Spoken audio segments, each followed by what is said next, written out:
Rotunno, fischia l'arbitro, calcio di punizione, tira Rotunno ed è il vantaggio della Bar Rustichelli, 1-0 al quinto minuto, partita subito in salita per la selezione romana. Ci sarà un calcio di punizione per il Bar Rustichelli con ancora Rotunno alla battuta, già autore di un gol proprio sul calcio piazzato, 3 uomini in barriera per la selezione romana, parte Rotunno col destro, conclusione alta sulla traversa. Non fischia l'arbitro, forse concede quello che è realmente l'ultimo possesso. Rotunno, tiro dalla distanza e arriva il gol incredibile ancora da parte del numero 6 Rotunno, che proprio allo scadere di questo primo tempo riporta in vantaggio il Bar Rustichelli, 2-1 per i padroni di casa.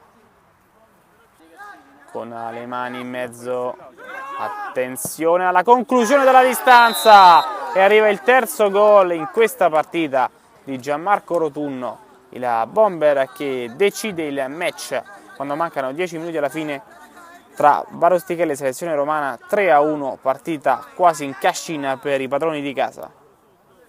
7 Perocchi che gira sulla destra, Perocchi riceve davanti alla porta, Perocchi segna il gol che chiude la partita.